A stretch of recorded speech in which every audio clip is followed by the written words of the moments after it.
Hello learner, in the series of number system today we are learning how decimals represent how decimals uh, how can we write decimals in p upon q form. It means how can we write decimals in rational number form.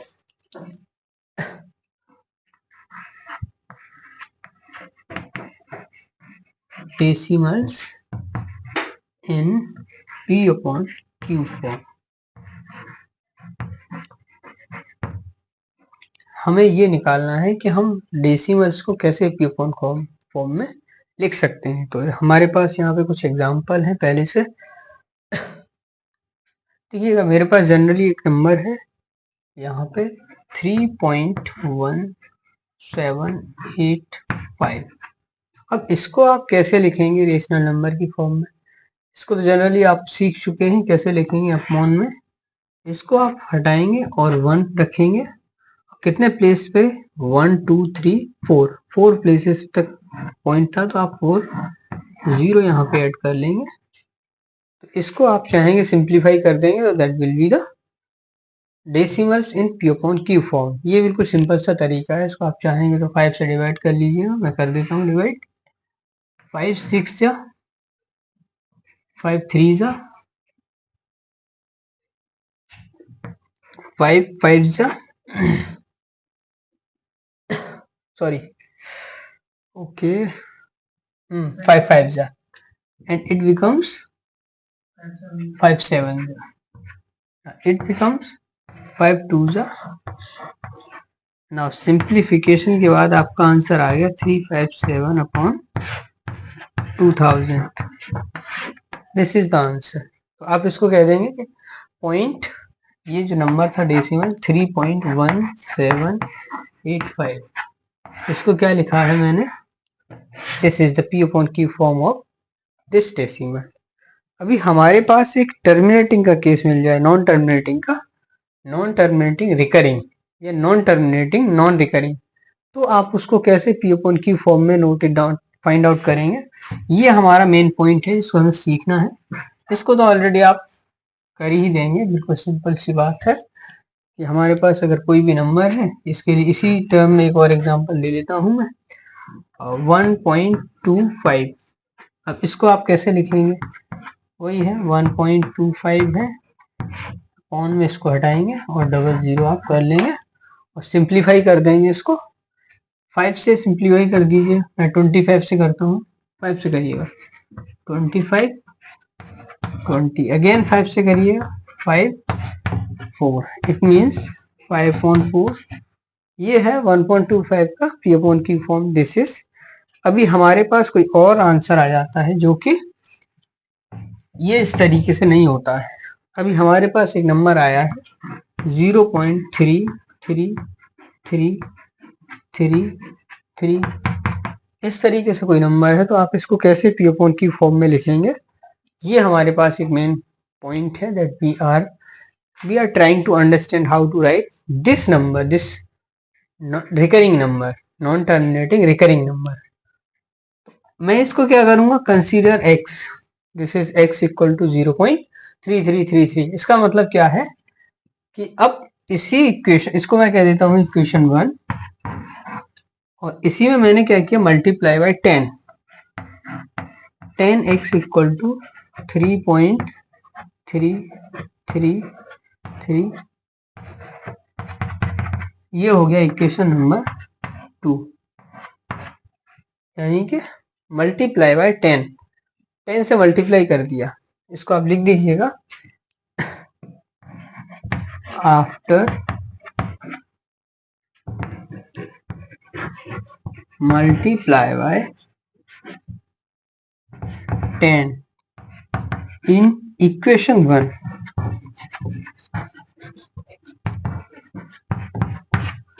Equation 1 में आप 10 से multiply कर देंगे तो आपको ये मिल जाएगा। अब देखिएगा इसके आगे क्या करूंगा मैं? Subtract from equation 1 two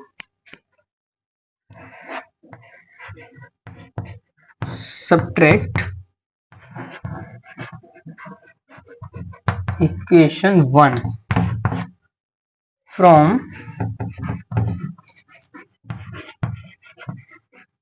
equation 2। ये इक्वेशन सेकंड में से फर्स्ट वाले को मैं सब्ट्रैक्ट कर दूंगा तो ये आंसर आपको देखने को मिलेगा। देखिए लिख लीजिएगा 10x अपॉन x इसके इक्वल टू है 3.3। इसको मैं बार लिख दूंगा। ये ऊपर बार लगाने का मतलब है कि ये 3 का multiple time infinite time repetition है। यहाँ equal to this is equation second and this is 0.3। ये आ गया इक्वेशन फर्स्ट। अब क्या करेंगे, सब्ट्रैक्ट कर लीजिएगा आप, माइनस साइन हो जाएगा। ठीक है 9 देखिएगा 10 में से x सब्ट्रैक्ट कर रहा हूं मैं तो क्या आ रहा है 9x और ये 3 बार है, इसका मतलब ये 0 हो जाएगा। 3 बार में से 3 बार आप सब्ट्रैक्ट करेंगे तो ये 0 हो जाएगा और ये आ जाएगा 3 में से 0 गया तो 3 आंसर आ गया। So I need some space so I am just removing this part. देखिएगा हमारे पास क्या कंडीशन बन गई ये देख लीजिएगा 9x इक्वल टू 3.0 ये कंडीशन बनी हुई है। अब क्या करेंगे x equal to 3/9 it means x equal to 1/3।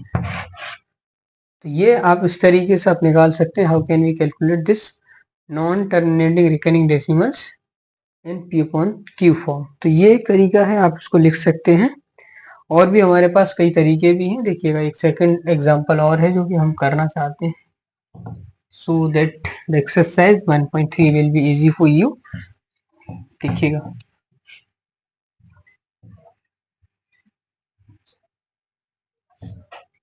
हमारे पास एक और एग्जांपल है 1.27 वार। इस 27 बार का मतलब आप सीधा सा समझ लीजिएगा।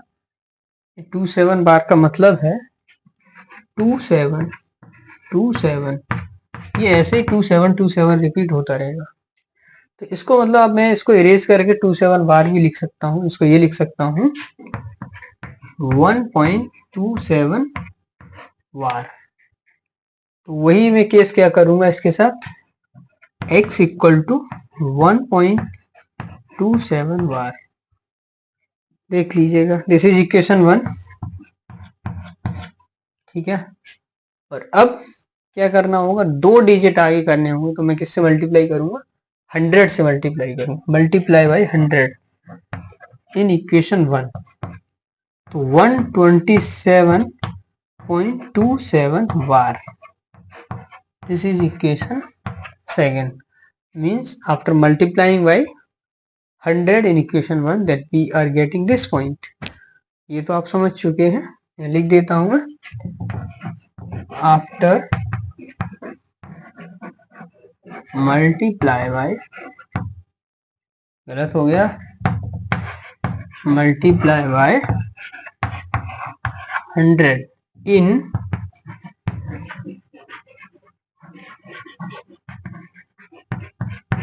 इक्वेशन 1। इन इक्वेशन 1 में आप 100 से मल्टीप्लाई कर देंगे that you can easily solve.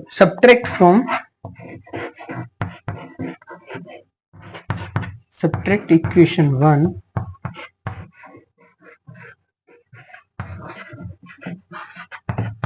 From equation 2 यानी दूसरे इक्वेशन में से पहली इक्वेशन को आप सब्ट्रैक्ट कर लीजिएगा। 100x इक्वल टू 127.27 बार। ये सेकेंड इक्वेशन है। यहाँ पे मैं लिख लेता हूँ x equal to 1.27 bar and this is second, this is first. Solve कर लीजिएगा इन दोनों को। सब्ट्रैक्ट कर रहा हूँ तो इट मीन्स माइनस। अब क्या होगा 100 में से एक x जाएगा तो 99 x इक्वल टू ये 127 और 27 बार वही प्रीवियसली आपने किया है तो बार जिस पे लगा हुआ है तो 0 हो जाएगा ये। और 127 में से एक सब्ट्रैक्ट करेंगे इट मीन्स 126। ठीक है so here we can solve this easily. I need space here, so I rub this part as previously I have done. Okay, now 99x equal to 126. It means x equal to 126 upon 99. बहुत अच्छा सा example है जो कि आपने किया हुआ है. अब मैं इसमें क्या करूंगा, 3 से डिवाइड कर सकता हूँ. I can simplify this number by the 3. 3 4 जा 3 2 जा. देखिएगा 126 में मैंने 3 से डिवाइड दिया. 3 4 जा 3 2 जा एंड 3 3 जा. x इक्वल टू अगेन 3 से डिवाइड हो सकता है. अगेन 3 से डिवाइड कर दीजिएगा. 3 1 जा 3 4 जा. It means x equal to 14 upon 11. So this is the form of 1.2727 bar. तो ये इसको आप इस तरीके से फाइंड आउट कर सकते हैं. और भी हमारे पास एग्जांपल है जैसे कि हम करना चाहें तो हम और भी कर सकते हैं. देखिएगा एक और एग्जांपल है मेरे पास, उसको और देख लीजिएगा. so that this type of question will be easy for you on this. देखिएगा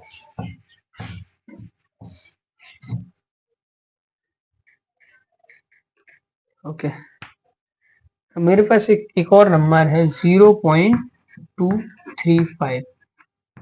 ये कंडीशन है. अब इस नंबर को मुझे करने के लिए क्या करना होगा, मतलब 3.5 पे बार है, इसका मतलब 3.5 रिपीट हुआ है, 2 रिपीट नहीं हुआ है. तो इसको कंसीडर कर लीजिएगा x equal to, I consider this is x equal to and I call it equation 1. इसको मैंने इक्वेशन 1 कह दिया है. अब आप क्या करेंगे, मल्टीप्लाई बाई 10 से मल्टीप्लाई कर लीजिएगा पहले. 10x इक्वल टू 2 पॉइंट क्या हो जाएगा 35 बार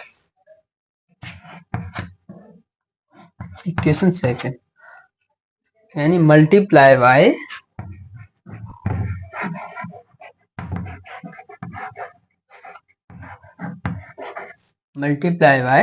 10 in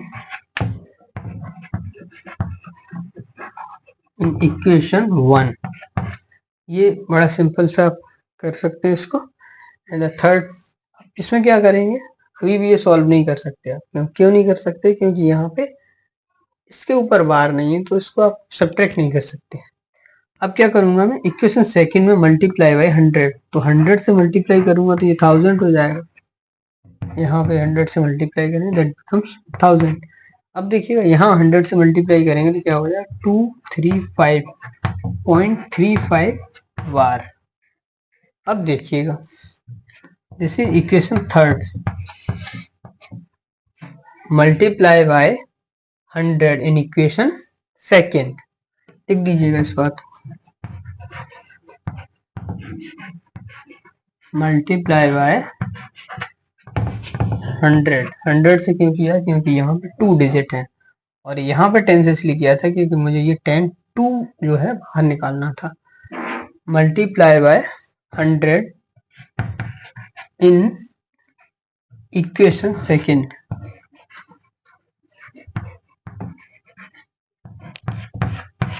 चलिए कर लेते हैं इसको जरा हम.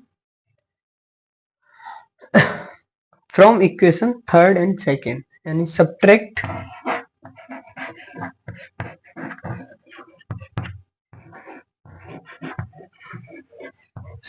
Equation second from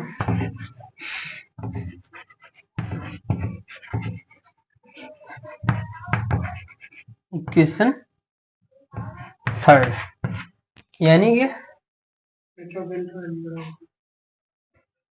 subtract equation second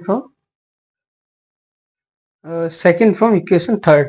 तो अब आप कर लीजिएगा. यहाँ पे मैं पहले नंबर पे तो लिखूंगा third equation, 1000 x equal to 235.235. Sorry, ये थोड़ा सा राइटिंग 0.35 बार. ये इक्वेशन थर्ड है. अब यहीं पे आपको करना है 10x equal to 2.35 bar and this is equation second. अब आप क्या करेंगे, सब्ट्रैक्ट ही करना है मुझे, यहाँ पे लिख रखा है पहले से मैंने, तो माइनस माइनस करिएगा, आप इसको इजीली कर लेंगे।